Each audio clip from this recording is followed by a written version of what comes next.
iOS 18 നമ്മുടെ ഇത്രയും നാൾ വന്ന iOS അപ്ഡേഷനിൽ ഏറ്റവും വലിയ മാറ്റമായിരിക്കുന്നതാണ് ആപ്പിൾ പറയുന്നത്.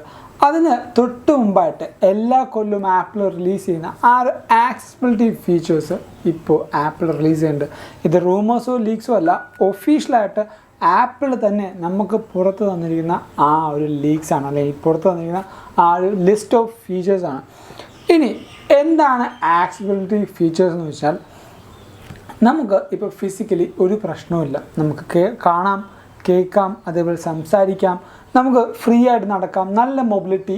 ഇങ്ങനെയുള്ള ഒരാൾക്ക് ഈ പറഞ്ഞ ആക്സസിബിലിറ്റി ഫീച്ചേഴ്സ് യൂസ് ആവില്ല, എന്നാലും നമ്മൾ ഉപയോഗിക്കാറുണ്ട്. ഈ ഒരു ഓപ്ഷൻ മെയിനായിട്ട് ഫോക്കസ് ചെയ്യുന്നത് ചെവി കേൾക്കാത്തവർക്ക്, അല്ലെങ്കിൽ കേൾവി ശക്തി കുറവുള്ളവർക്ക്, കാഴ്ച ശക്തി കുറവുള്ളവർക്ക്, നടക്കാൻ ബുദ്ധിമുട്ട്, അതേപോലെ കൈകൾ ഉപയോഗിക്കാൻ ബുദ്ധിമുട്ട്, ഇങ്ങനെയുള്ള ആൾക്കാർക്ക്, ഫിസിക്കലി ഡിമാൻഡ് ആയിട്ടുള്ള കുറച്ച് ആൾക്കാർക്ക് വേണ്ടിയാണ് ആപ്പിൾ ആക്സസിബിലിറ്റി ഫീച്ചർ മെയിനായിട്ട് ഫോക്കസ് ചെയ്യുന്നത്. ഒന്നാമത്തെ കാര്യം, ഇത് ഏറ്റവും ആദ്യമായിട്ട് സിമ്പിളായിട്ട് മനസ്സിലാക്കേണ്ട ഒരു കാര്യമാണ്. അതുകൊണ്ട് നമുക്ക് ഈ ഓപ്ഷൻസ് വന്നാൽ എല്ലാം നമുക്ക് ഉപയോഗിക്കാൻ പറ്റാറില്ല. വോയിസ് ഓവറും അങ്ങനത്തെ കുറേ കാര്യങ്ങൾ നമുക്ക് വരുമ്പോഴും ആപ്പിളിനോട് നമ്മൾ ചോദിക്കാറുണ്ട്, ഇതൊന്നും എനിക്ക് ഉപയോഗിക്കാൻ പറ്റില്ലല്ലോ, പിന്നെ എന്തിനാണ്. പക്ഷേ ടിം കുക്കും ആപ്പിളും പറയുന്നത് ഒരു കാര്യമാണ്, ടെക്നോളജി എന്ന് പറയുന്നത് ഒരാൾക്ക് വേണ്ടി മാത്രം, അല്ലെങ്കിൽ ഒരു ഗ്രൂപ്പ് ഓഫ് ആൾക്കാർക്ക് വേണ്ടി മാത്രം ഉള്ളതല്ല. അത് ആ ഒരു ഗ്രൂപ്പ് ഓഫ് ആൾക്കാർക്ക് ഒതുങ്ങിക്കൂടേണ്ടതല്ല. ലോകത്തുള്ള എല്ലാ ആൾക്കാർക്കും, എനിക്കും നിങ്ങൾക്കും, നേരത്തെ പറഞ്ഞ കൈയും കാലും അവർക്കൊന്നും ഉപയോഗിക്കാൻ പറ്റാത്ത ആൾക്കാർക്ക് എല്ലാവർക്കും ഉപയോഗിക്കേണ്ട, അതേപോലെ യൂസ് ചെയ്യേണ്ട, അവർക്ക് എക്സ്പീരിയൻസ് ചെയ്യേണ്ട ഒരു കാര്യമാണ് ടെക്നോളജി എന്ന് പറയുന്നത്. സോ ആപ്പിൾ എന്ന് പറഞ്ഞ കമ്പനി മെയിനായിട്ട് ഫോക്കസ് ചെയ്യുന്ന ഒരു ഭാഗം തന്നെയാണ് ആക്സസിബിലിറ്റി ഫീച്ചർ എന്ന് പറയുന്നത്. സോ ഈ ഒരു വീഡിയോയിൽ നമ്മൾ കംപ്ലീറ്റ് ആയിട്ട് ആ ഒരു കാര്യം ഫുള്ളായിട്ട് ഡീറ്റെയിൽ ആയിട്ട് പറയുന്നുണ്ട്. നിങ്ങൾ എന്തായാലും അവസാനം വരെ കാണുക, നിങ്ങൾക്ക് എന്തായാലും കുറേയധികം പുതിയ കാര്യങ്ങൾ അറിയാൻ പറ്റും. So this is Ebin Xavier from Evika. ഒന്നാമത്തെ ഓപ്ഷനാണ് ഈ പറഞ്ഞ eye tracking in iPad and iPhone എന്ന് പറയുന്നത്. ഈ ഒരു ഓപ്ഷൻ എന്തിനാണെന്ന് വെച്ച് കഴിഞ്ഞാൽ, സത്യം പറഞ്ഞാൽ ഇപ്പോൾ വീൽ ചെയറിലിരിക്കുന്ന ഒരാൾക്ക്, കൈയും കാലും ചിലപ്പോൾ അനക്കാൻ പറ്റില്ല. നമ്മുടെ പോലെ ഫ്രീ ആയിട്ട് ഈ ഫടാഫട്ടായിട്ട് നമുക്ക് കാര്യങ്ങൾ ചെയ്യാൻ പറ്റില്ല. അതുകൊണ്ട് ഓരോ കാര്യങ്ങൾ വോയിസ് ഉപയോഗിച്ച് ചെയ്യുന്നതിനേക്കാളും ബെറ്ററാണ് നമ്മുടെ കണ്ണുകൊണ്ട് ഉപയോഗിക്കുക എന്ന് പറഞ്ഞാൽ, നമ്മൾ ഓരോ ആപ്പുകളും ഓരോ കോർണറുകളും നമ്മുടെ കണ്ണുകൾ ഉപയോഗിച്ചുകൊണ്ട് നമുക്ക് ആക്സസ് ചെയ്യാൻ പറ്റും. ഇത് നേരത്തെ ഞാൻ പറഞ്ഞ പോലെ അങ്ങനെ നമുക്ക് വീൽ ചെയറിലോ അല്ലെങ്കിൽ കൈയും കാലും അധികം അനക്കാൻ പറ്റാത്ത ആൾക്കാർക്കാണ് ഈ ഒരു ഓപ്ഷൻ മെയിനായിട്ട് ഫോക്കസ് ചെയ്യുന്നത്. ആപ്പിൾ നമുക്ക് ഉപയോഗിക്കാൻ പാടില്ല എന്നില്ല, ഞാൻ പറഞ്ഞതാണ്. ഈ ഒരു ഓപ്ഷൻ മെയിനായിട്ട് യൂസ് ചെയ്യുന്നത് രണ്ട് കാര്യങ്ങളാണ്. ഒന്ന്, നമ്മുടെ ഈ പറഞ്ഞ ത്രൂ ഡെപ്ത് ക്യാമറയും, രണ്ട്, നമ്മുടെ ഈ പറഞ്ഞ ഹാർഡ്വെയറും. നമുക്ക് ഫേസ് ID അല്ലെങ്കിൽ ഫേസ് അൺലോക്ക് യൂസ് ചെയ്യുന്ന പോലെ തന്നെ ക്യാമറയും ട്രൂ ഡെപ്ത് സെൻസേഴ്സും യൂസ് ചെയ്താണ് ഈ ഒരു ഓപ്ഷൻ യൂസ് ചെയ്യുന്നത്. നമ്മുടെ വിഷൻ പോലെ നമുക്ക് കണ്ടുവരായിരുന്നു, ഈ പറഞ്ഞ കണ്ണുകൊണ്ടാണ് പല കാര്യങ്ങളും നമ്മൾ ചെയ്യുന്നത്. ആ ഒരു സെയിം കോൺസെപ്റ്റ് അല്ലെങ്കിൽ അതിൻ്റെ കുറേയധികം പ്രിൻസിപ്പൾ യൂസ് ചെയ്തുകൊണ്ടാണ് ഈ ഒരു ഓപ്ഷൻ ആപ്പിൾ ഐഫോണിലേക്കും ഐപാഡിലേക്കും കൊണ്ടുവരുന്നത്. രണ്ടാമത്തെ ഫീച്ചറാണ് ഹാപ്റ്റിക് മ്യൂസിക് എക്സ്പീരിയൻസ് എന്ന് പറയുന്നത്. ഇന്നേ വരെ മ്യൂസിക് ഇത്രയും ഇഷ്ടമുള്ള എനിക്ക് പോലും തിങ്ക് ചെയ്യാൻ പറ്റാത്ത, അല്ലെങ്കിൽ നമ്മൾ ആരും ചിന്തിക്കാത്ത ഒരു രീതിയിലാണ് ആപ്പിൾ മ്യൂസിക്കിനെ ആപ്പിൾ തിരിച്ചെടുത്തിരിക്കുന്നത്. കാരണം ഹാപ്റ്റിക് മോട്ടർ അല്ലെങ്കിൽ ഹാപ്റ്റിക് ഫീഡ്ബാക്ക് എന്ന് പറയുന്നത് വലിയൊരു ഘടകം തന്നെയാണ്. നമുക്ക് പാട്ട് കേൾക്കാൻ പറ്റും, പക്ഷേ ആ ഒരു പാട്ട് വൈബ്രേഷനിലൂടെ ആസ്വദിക്കാൻ പറ്റും. ആ ഒരു കോൺസെപ്റ്റാണ് ആപ്പിൾ ഈ പറഞ്ഞ ആപ്പിൾ മ്യൂസിക്കിലൂടെ കൊണ്ടുവരുന്നത്. ഹാപ്റ്റിക് ഫീഡ്ബാക്ക് ഉപയോഗിച്ചുകൊണ്ട് ആ ഓരോ ബീറ്റും ഓരോ റിതവും നമുക്ക് കിട്ടുന്ന ആ ഓരോ പാട്ടിൻ്റെ സിംഫണിയും കറക്റ്റായിട്ട് ഓരോ വൈബ്രേഷൻ യൂസ് ചെയ്തുകൊണ്ട് ആ ഒരു കൂട്ടുകാർക്ക് ലഭിക്കും. അതുകൊണ്ട് തന്നെ ആ ഒരു പാട്ട് കേൾക്കാൻ പറ്റാത്ത ആൾക്കാർക്ക് പോലും പാട്ട് അനുഭവിച്ചുകൊണ്ട് മനസ്സിലാക്കാൻ പറ്റും. അത് വലിയൊരു മാറ്റം തന്നെയാണ്. കാരണം എല്ലാവർക്കും ഈ പറഞ്ഞ പാട്ട് കേൾക്കണം, എൻജോയ് ചെയ്യണം, അവർക്ക് ആ ഒരു മൈൻഡ് സെറ്റിലാക്കാൻ ഏറ്റവും എളുപ്പമുള്ള മാർഗ്ഗമാണ് മ്യൂസിക് എന്ന് പറയുന്നത്. സോ ഹാപ്റ്റിക് ഫീഡ്ബാക്ക് യൂസ് ചെയ്തുകൊണ്ട് ഓരോ ബീറ്റിനും അല്ലെങ്കിൽ ഓരോ താളത്തിനും ഈ പറഞ്ഞ മോട്ടർ യൂസ് ചെയ്യും. അഫ്കോഴ്സ് ഈ ഒരു കാര്യങ്ങളൊക്കെ യൂസ് ചെയ്യും, നമ്മുടെ ബാറ്ററി ജ്യൂസ് നന്നായിട്ട് കൺസ്യൂം ചെയ്യും. എന്നാലും നമ്മുടെ ഈ ഒരു ഫീഡ്ബാക്ക് ഈ ഓരോ വ്യക്തികൾക്കും അവർക്ക് കിട്ടുന്ന ആ ഒരു എക്സ്പീരിയൻസ്, ആ ഒരു സന്തോഷം, ആ ഒരു ചിരി, അത് ഡിഫറെൻ്റ് തന്നെയാണ്. മൂന്നാമത്തെ ഫീച്ചറാണ് മോഷൻ ക്യൂ എന്ന് പറയുന്നത്. ഇപ്പോൾ എനിക്ക് ട്രാവൽ ചെയ്യുമ്പോൾ കാറിലോ അല്ലെങ്കിൽ ബസ്സിലോ ഇപ്പോൾ ഷിപ്പിലോ ഫ്ലൈറ്റിലോ എവിടെയും ട്രാവൽ ചെയ്താലും എനിക്ക് ഒരു സിക്നസ് ഉണ്ടാവില്ല, അല്ലെങ്കിൽ ട്രാവൽ സിക്നസ് ഉണ്ടാവില്ല. പക്ഷേ ചിലവർക്ക് അങ്ങനെയല്ല, വണ്ടിയിലിരിക്കുമ്പോൾ ഫോൺ ഉപയോഗിക്കാൻ പറ്റില്ല. എൻ്റെ അനിയത്തിമാർക്ക് തന്നെ അല്ലെങ്കിൽ അനിയന്മാർക്ക് തന്നെ ഫോൺ ഉപയോഗിക്കാൻ പറ്റില്ല, കാരണം അവർക്ക് ഛർദ്ദിക്കാൻ വരും. നിങ്ങൾക്കറിയാമോ അതിൻ്റെ ബാക്കിലൊരു സയൻസ് ഉണ്ട്. കാരണം നമ്മൾ കാറിലിരിക്കുമ്പോൾ നമ്മുടെ ബോഡി റെസ്റ്റിംഗ് പൊസിഷനാണ്, പക്ഷേ നമ്മൾ മൂവ് ചെയ്തുകൊണ്ടിരിക്കുകയാണ്. നമ്മൾ കണ്ണുകൊണ്ട് കാണുമ്പോൾ ഈ പറയുന്ന കാഴ്ചകൾ കാണുന്നുണ്ട്.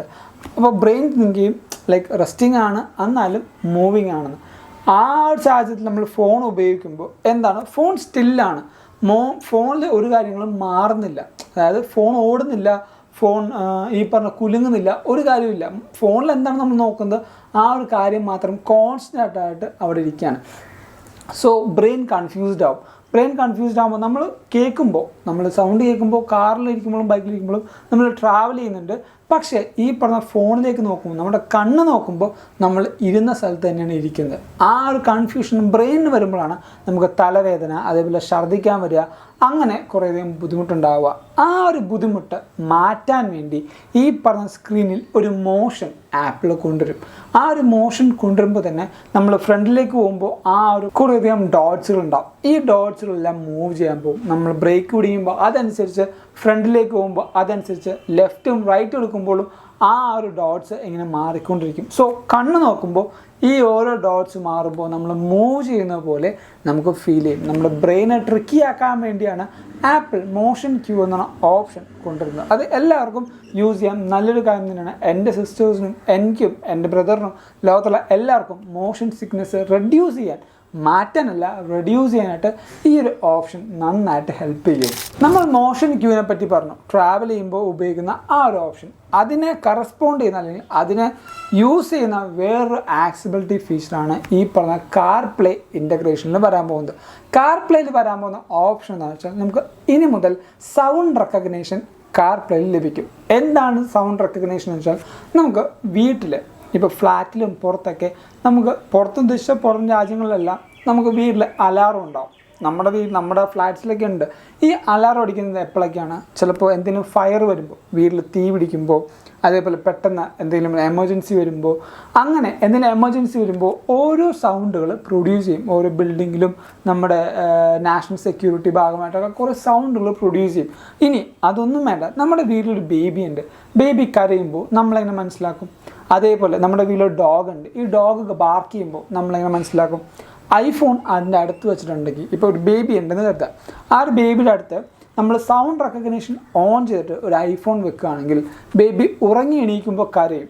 സോ അമ്മക്കോ അച്ഛനോ അല്ലെങ്കിൽ ബ്രദേഴ്സിനോ ആർക്കെങ്കിലും അപ്പുറത്തെ റൂമിൽ നിന്ന് എന്തെങ്കിലും ചെയ്യാനോ എന്തെങ്കിലും വർക്ക് തീർക്കാനോ ഉണ്ടെങ്കിൽ ബേബി കരയുന്ന സമയത്ത് ഈ ഐഫോൺ അത് മനസ്സിലാക്കുകയും ഓട്ടോമാറ്റിക്കലി നമ്മുടെ വാച്ചിലേക്കോ നമ്മുടെ ഫോണിലേക്കോ അതിന് നോട്ടിഫിക്കേഷൻ തരും. സോ നമുക്കറിയാൻ പറ്റും ഈ ഒരു ബേബി ആ റൂമിൽ നിന്ന് എണീറ്റിട്ടുണ്ട് എന്ന്. സെയിം കോൺസെപ്റ്റ് തന്നെ നമ്മുടെ കാറിലേക്ക് വരുന്നുണ്ട്. എങ്ങനെ ഈ കാറിൽ ഈ പറയുന്ന കാര്യങ്ങൾ ഉപയോഗിച്ചുകൊണ്ട് എന്ത് മാറ്റം കൊണ്ടുവരാൻ പറ്റും? അതാണ് ഇവിടുത്തെ ക്വസ്റ്റ്യൻ. ഇപ്പോൾ ഡെഫായിട്ടുള്ള ആൾക്കാർക്ക്, അതായത് സൗണ്ട് കേൾക്കാൻ പറ്റാത്ത ആൾക്കാർക്ക്, അല്ലെങ്കിൽ കുറച്ച് മാത്രം കേൾവി ശക്തിയുള്ള ആൾക്കാർക്ക്, അതേപോലെ ഇങ്ങനത്തെ എന്തെങ്കിലും ഒരു ബുദ്ധിമുട്ടുള്ള ആൾക്കാർക്ക് പുറകിൽ നിന്ന് കൂടുതൽ ഹോൺ അടിക്കുന്നുണ്ടെങ്കിൽ അത് കാണിക്കാൻ ഇത് ഹെൽപ്പ് ചെയ്യും. അതേപോലെ നമ്മുടെ ഈ കാറിൽ ഏതെങ്കിലും ഒരു പെറ്റ്, ഡോഗോ കാറ്റോ അല്ലെങ്കിൽ ഒരു കുഞ്ഞിക്കുട്ടി, നമുക്കൊരു 6, 7, 8 വയസ്സുള്ള കുഞ്ഞിക്കുട്ടികൾ നമ്മൾ എന്തെങ്കിലും ആ കാറിലിരുത്തി കടയിൽ പോവുകയാണെങ്കിലോ ഇവർ കരഞ്ഞാലോ അതിൽ എന്തെങ്കിലും പ്രശ്നം ഉണ്ടെങ്കിലോ നമുക്ക് അറിയാൻ ഈ പറഞ്ഞ കാർ പ്ലേയിലെ സൗണ്ട് റെക്കഗ്നീഷൻ നമ്മൾ ഹെൽപ്പ് ചെയ്യും. അതേപോലെ കളർ ബ്ലൈൻഡ്നെസ്, ഇപ്പോൾ നമ്മുടെ കിങ് ലാരി പറഞ്ഞ പച്ച കണ്ട ചുമല കണ്ട നീല കണ്ട സബർജല്ലി, അങ്ങനെ പ്രശ്നമുള്ളതും നമുക്ക് ഏറ്റവും വലിയൊരു ബുദ്ധിമുട്ടുള്ള കാര്യം തന്നെ. ഇത് ഞാൻ കോമഡി ആയിട്ട് വെറുതെ തമാശക്ക് പറഞ്ഞാണ്, കാര്യമായിട്ട് എടുക്കരുത്. അത് ജസ്റ്റ് ഒരാളെയും കളയാക്കി പറഞ്ഞല്ല. എന്നാലും കളർ ബ്ലൈൻഡ്നെസ് എന്ന് പറഞ്ഞാൽ വലിയൊരു ഇഷ്യൂ തന്നെയാണ്. അങ്ങനെ വരുമ്പോൾ ഈ സിഗ്നലുകൾ കാണുമ്പോഴും അതേപോലെ നമ്മുടെ ഈ പറഞ്ഞ ക്യാമറയിൽ കൂടെ ബാക്ക് റിയർ വ്യൂ കാണുമ്പോഴും അങ്ങനെ കുറേയധികം ബുദ്ധിമുട്ടുണ്ടാകും. ആ ഒരു കളർ ഇൻവേർട്ട് അല്ലെങ്കിൽ ഈ പറഞ്ഞ കളർ ബ്ലൈൻഡ്നെസ് ഉള്ള ആൾക്കാർക്ക് കളർ അഡ്ജസ്റ്റ് ചെയ്യാൻ നമ്മുടെ ഐഫോണിൽ ഓപ്ഷൻ ഉള്ള പോലെ തന്നെ ഈ പറഞ്ഞ കാർ പ്ലേയിലേക്കും ഓപ്ഷൻ വരുന്നുണ്ട്. പിന്നെ ടെക്സ്റ്റുകളും ഐക്കണുകളും നമുക്ക് വലുതാക്കാൻ പറ്റും. ഈ ഒരു ടെക്സ്റ്റുകളും ഐക്കണും വലുതാക്കുമ്പോൾ തന്നെ കുറച്ചധികം കാഴ്ച കുറവുള്ള ആൾക്കാർക്കും സ്ക്രീൻ ചെറുതാണെങ്കിലും എല്ലാ കാര്യങ്ങളും വലുതായിട്ടും സൂമായിട്ടും കാണാൻ പറ്റും. ഇനി ഈ കാര്യങ്ങളൊക്കെ നമുക്ക് കാർപ്ലേയിൽ യൂസ് ചെയ്യുമ്പോൾ കുറച്ചുകൂടെ ഇൻ്റഗ്രേറ്റഡ് ആയിട്ട് നമുക്ക് യൂസ് ചെയ്യാൻ പറ്റുന്ന ഒരു ഓപ്ഷനാണ് വോയിസ് കൺട്രോൾ എന്ന് പറയുന്നത്. വോയിസ് കൺട്രോൾ സിറി മാത്രമല്ല ബാക്കി കുറേ ഓപ്ഷൻസും ഈ പറഞ്ഞ കാർപ്ലേയിലേക്ക് ആപ്പിൾ കൊണ്ടുവരുന്നുണ്ട്. പ്രായം കൂടുന്തോറും എല്ലാം കൂടും എന്ന് പറയും, പക്ഷേ അതിൻ്റെ കൂടെ തന്നെ നമുക്ക് കുറയുന്ന കുറച്ച് കാര്യങ്ങളുണ്ട്. അതിൽ ഒന്നാമത്താണ് കാഴ്ചശക്തി, രണ്ടാമത്തെ കേൾവി. ഈ പറഞ്ഞ കാര്യങ്ങളൊക്കെ നമുക്ക് കുറഞ്ഞു വരും പ്രായം കൂടുന്നതനുസരിച്ച്. ആ ഒരു സമയത്ത് കാഴ്ച കുറയുമ്പോൾ നമ്മൾ മെസ്സേജ് അയക്കുകയാണ്. ഈ ഒരു മെസ്സേജ് അയക്കുമ്പോൾ ആ ഒരു ടെക്സ്റ്റ് നമുക്ക് ഫുള്ളായിട്ട് ഇങ്ങനെ പിടിച്ച് നോക്കേണ്ട ഒരു അവസ്ഥ വരാതിരിക്കാൻ വേണ്ടി ഹോവർ ടെക്സ്റ്റിംഗ് എന്ന് പറഞ്ഞ ഓപ്ഷൻ ആപ്പിൽ ഇൻട്രൊഡ്യൂസ് ചെയ്യുന്നുണ്ട്. അതെന്താണെന്ന് വെച്ചാൽ ആ ടൈപ്പ് ചെയ്യുന്ന ടെക്സ്റ്റ് കുറച്ചുകൂടെ വലുതായിട്ടും കുറച്ചുകൂടെ ബിഗ്ഗർ അല്ലെങ്കിൽ കുറച്ചുകൂടെ വലിയൊരു പാറ്റേണിൽ കാണിച്ചു തരാനാണ് ഈ ഒരു ഹോവർ ടെക്സ്റ്റിംഗ് ഉദ്ദേശിക്കുന്നത്. അതുകൊണ്ട് തന്നെ നമ്മുടെ ഫോൺ യൂസ് ചെയ്യുന്ന ആ സെയിം ലെങ്ത്തിൽ തന്നെ നമുക്ക് യൂസ് ചെയ്യാം. ആ ഒരു ടെക്സ്റ്റുകൾ കറക്റ്റായിട്ട് നമുക്ക് വായിച്ച് മനസ്സിലാക്കി അല്ലെങ്കിൽ അയക്കാനും നമുക്ക് കിട്ടുന്ന മെസ്സേജ് നോക്കാനും പറ്റുന്നതാണ്. എല്ലാ ഐഫോൺ യൂസേഴ്സും യൂസ് ചെയ്യുന്ന ഒരു മെയിൻ ഓപ്ഷനാണ് ഷോർട്ട് കട്ട് എന്ന് പറയുന്നത്. നമുക്കിപ്പോൾ ഏതെങ്കിലും ഒരു കാര്യം, ഒരു ആക്ഷനോ അല്ലെങ്കിൽ എന്തെങ്കിലും ഒരു പ്രത്യേക ഫീച്ചറോ ആക്സസ് ചെയ്യണമെങ്കിൽ അത് നമുക്ക് കസ്റ്റമായിട്ട് ചെയ്യാൻ പറ്റുന്ന ഓപ്ഷനാണ് ഷോർട്ട് കട്ട് എന്ന് പറയുന്നത്. ഈ ഒരു ഷോർട്ട് കട്ട് നമുക്ക് ആക്ടിവേറ്റ് ചെയ്യണമെങ്കിൽ ഓരോ ബട്ടൺ അല്ലെങ്കിൽ ഓരോ ഓപ്ഷൻസ്, ഓരോ ടാസ്ക് നമ്മൾ കൊടുത്തിട്ടുണ്ട്. ഇനി നമുക്ക് സൗണ്ട് ഉപയോഗിച്ച് ചെയ്യാൻ പറ്റുമെങ്കിലോ, ഇപ്പോൾ ഞാൻ ഫോർ എക്സാമ്പിൾ പറയുകയാണ് റിംഗ് എന്ന് പറഞ്ഞാണ്.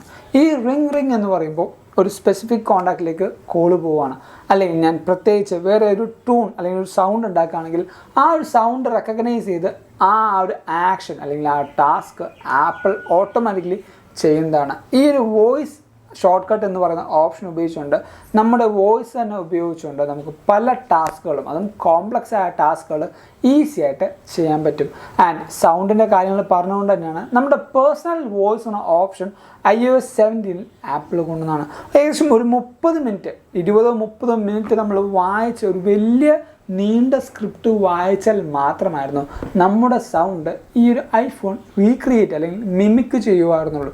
പക്ഷേ ഇനി മുതൽ ആ ഒരു 30 മിനിറ്റിൻ്റെ ടാസ്ക് വെട്ടിക്കുറച്ചുകൊണ്ട് കുറച്ചധികം ചെറിയ ടാസ്കുകൾ, കുറച്ചധികം വേർഡുകളും കുറച്ചധികം വാക്കുകളും സംസാരിച്ചാൽ മാത്രം നമ്മുടെ സൗണ്ട് മിമിക്ക് ചെയ്യാനുള്ള ഓപ്ഷൻ ആപ്പിൾ കൊണ്ടുവരുന്നുണ്ട്. നമുക്കറിയാവുന്ന പോലെ സിറി MML, അതായത് നമ്മുടെ ഏറ്റവും നല്ല മെഷീൻ ലേണിങ്ങും അതേപോലെ ഈ പറഞ്ഞ കാര്യങ്ങളും യൂസ് ചെയ്തുകൊണ്ട് ആപ്പിൾ സിറിനെയും ഇൻ്റഗ്രേറ്റ് ചെയ്യുന്നുണ്ട് ഏറ്റവും ബെറ്ററായിട്ട്. അതുകൊണ്ട് തന്നെ നമ്മുടെ പേഴ്സണൽ വോയിസും ബാക്കി കാര്യങ്ങളും മിമിക് ചെയ്യാനും നമ്മുടെ ഐഫോൺ നല്ല രീതിക്ക് കേപ്പബിൾ ആവും. ആദ്യം ഞാൻ ഈ പറയുന്ന വിഷൻ പ്രോൻ്റെ ഒരു കാര്യം പറഞ്ഞു, ഐ ട്രാക്കിംഗ് എന്ന് പറയുന്നത്. സെയിം കോൺസെപ്റ്റ് അല്ലെങ്കിൽ സെയിം ഒരു ഓപ്ഷൻ വിഷൻ OS 2 നമുക്ക് വരാൻ ചാൻസ് ഉണ്ട്. എന്താണെന്ന് വെച്ചാൽ ഇപ്പോൾ ഞാനൊരു വ്യക്തിയായിട്ട് സംസാരിച്ചുകൊണ്ടിരിക്കുകയാണ്. ഞാനിപ്പോൾ ഒരു വ്യക്തിയായിട്ട് സംസാരിച്ചുകൊണ്ടിരിക്കുകയാണ്. ആ സമയത്ത് ആ ഒരു പുള്ളിക്കാരൻ ഇപ്പോൾ എന്തെങ്കിലും ഒരു ഫോറിൻ ലാംഗ്വേജിൽ എന്തെങ്കിലും പറഞ്ഞു, സ്പാനിഷോ മെക്സിക്കനോ അല്ലെങ്കിൽ മാഡ്രിഡ് ചൈനീസോ എന്തെങ്കിലും ഒന്ന് പറഞ്ഞു. ആ ഒരു ഓപ്ഷൻ എനിക്ക് ലൈവായിട്ട് ട്രാൻസ്ലേറ്റ് ചെയ്യാനും ടെക്സ്റ്റ് രൂപത്തിൽ വരാനും ഒരു ഓപ്ഷൻ ആപ്പിൾ കൊണ്ടുവരുന്നുണ്ട്. സോ ആ ഒരു വ്യക്തിനെ വെച്ചിട്ട് ഞാൻ ആ ലൈവ് ടെക്സ്റ്റ് നേരെ ഇവിടെ കൊണ്ടുവന്ന് വിടും. അപ്പോൾ ആ പുള്ളിക്കാരൻ പറയുന്നത് അല്ലെങ്കിൽ ആ ഒരു വ്യക്തി പറയുന്നത് എന്താണെന്ന് എനിക്ക് കറക്റ്റായിട്ട് ഇവിടെ വരും. ആ ഒരു ഓപ്ഷൻ ഉള്ളതുകൊണ്ട് തന്നെ നമുക്ക് വീഡിയോ കോൾ അല്ലെങ്കിൽ വീഡിയോ കോൺഫറൻസ് ചെയ്യുമ്പോഴും ക്ലിയർ ആയിട്ട് എന്താണ് ആ ഒരു വ്യക്തി പറയുന്നത്, കൺവേ ചെയ്യാൻ ഉദ്ദേശിക്കുന്ന കാര്യം എന്താണെന്ന് മനസ്സിലാവും. ഇനി അടുത്തൊരു ഓപ്ഷൻ എന്ന് പറഞ്ഞാൽ എല്ലാവരും യൂസ് ചെയ്യുന്ന ഒരു ഓപ്ഷനാണ് അസിസ്റ്റീവ് ടച്ച് എന്ന് പറഞ്ഞാൽ. ഞാൻ ഈ പറയുന്ന ഐഫോൺ 11 മാറിയതിന് ശേഷമാണ് അല്ലെങ്കിൽ ഹോം ബട്ടൺ ഇല്ലാത്ത ഡിവൈസിലേക്ക് മാറിയതിന് ശേഷമാണ് ഈ പറഞ്ഞ അസിസ്റ്റീവ് ടച്ച് മാറ്റിയത്. കാരണം നമുക്ക് ഹോം ബട്ടൺ അധികം യൂസ് ചെയ്യേണ്ട, അതേപോലെ നമുക്ക് ഹോം ബട്ടൺ ചീത്തയായി പോകുന്നുള്ള പേടിയില്ല. അതുകൊണ്ട് തന്നെ ഞാൻ അസിസ്റ്റീവ് ടച്ച് മാറ്റി. പക്ഷേ ഇനി ചിലപ്പോൾ ഞാൻ അസിസ്റ്റീവ് ടച്ചിലേക്ക് പോകാനുള്ള ചാൻസ് ഉണ്ട്. കാരണം iOS 8 വരുമ്പോൾ അസിസ്റ്റീവ് ടച്ച് ഒരു ട്രാക്ക് പാഡായിട്ട് യൂസ് ചെയ്യാൻ പറ്റും എന്നാണ് ആപ്പിൾ പറയുന്നത്. സോ ആ ഒരു ട്രാക്ക് പാഡായിട്ട് വരികയാണെങ്കിൽ നമ്മുടെ ഹാൻഡ് ഗസ്റ്റേഴ്സ്, അതായത് left to right, right to left അല്ലെങ്കിൽ up to down, down to up എന്നിങ്ങനെയുള്ള ഓപ്ഷൻസും പല ഗസ്റ്റേഴ്സും യൂസ് ചെയ്യുന്നുണ്ട്. പല ഓപ്ഷൻസും നമുക്ക് എടുക്കാൻ പറ്റും. അങ്ങനെ വരികയാണെങ്കിൽ ഈ പറയുന്ന ഈ ഒരു അസിസ്റ്റീവ് ടച്ച് ഓപ്ഷൻ ഞാൻ തിരിച്ചെടുക്കും. സോ ഇത്രയും ആക്സസിബിലിറ്റി ഫീച്ചേഴ്സ് പറഞ്ഞാൽ നിങ്ങളുടെ ഫേവറേറ്റ് ഏതാണ്? നിങ്ങൾ എന്തായാലും താഴത്ത് കമൻറ്റ് ചെയ്യുക. ഞാൻ പറഞ്ഞ കാര്യങ്ങൾ നിങ്ങൾക്ക് ക്ലിയർ ആയിട്ട് മനസ്സിലായി, അതേപോലെ ഓരോ കാര്യങ്ങളും നിങ്ങൾക്ക് വ്യക്തമായിട്ട് ഇഷ്ടമായി എന്ന് വിശ്വസിക്കുന്നു. അങ്ങനെയാണെങ്കിൽ എന്തായാലും ലൈക്ക് ചെയ്യുക. ഇതേപോലുള്ള പുതിയ പുതിയ വീഡിയോസിനായിട്ട് നമ്മുടെ ചാനൽ എന്തായാലും സബ്സ്ക്രൈബ് ചെയ്യുക. തൊട്ടപ്പുറത്തുള്ള ബെല്ലും കൂടെ എനേബിൾ ചെയ്യുകയാണെങ്കിൽ നമ്മൾ റിലീസ് ചെയ്യുന്ന എല്ലാ പുതിയ വീഡിയോസും നിങ്ങൾക്ക് നോട്ടിഫിക്കേഷൻ വരികയും മറന്നു പോകാതെ നിങ്ങൾ കാണുകയും ചെയ്യും. ഇനി നമ്മുടെ ഇൻസ്റ്റാഗ്രാം വഴിയും അതേപോലെ ടെലിഗ്രാം വഴിയും നിങ്ങൾക്ക് അപ്ഡേറ്റ്സ് വേണമെങ്കിൽ എന്തായാലും ഫോളോ ചെയ്യുക. ലിങ്ക് ഞാൻ നമ്മുടെ ഡിസ്ക്രിപ്ഷൻ ബോക്സിൽ കൊടുത്തിട്ടുണ്ട്. നിങ്ങൾക്ക് എല്ലാ ന്യൂസുകളും മലയാളത്തിൽ ആപ്പിളിലെ ന്യൂസുകൾ വായിക്കണമെങ്കിൽ നമ്മുടെ വെബ്സൈറ്റിൽ അത് കൊടുത്തിട്ടുണ്ട്. വെബ്സൈറ്റ് ലിങ്ക് ഞാൻ നമ്മുടെ ഡിസ്ക്രിപ്ഷൻ ബോക്സിൽ കൊടുത്തിട്ടുണ്ട്. എന്തായാലും നോക്കുക, അല്ലെങ്കിൽ www.evica.com സെർച്ച് ചെയ്താലും മതി. So thank you so much for watching this video. This is Yevin Xavier signing from Evica.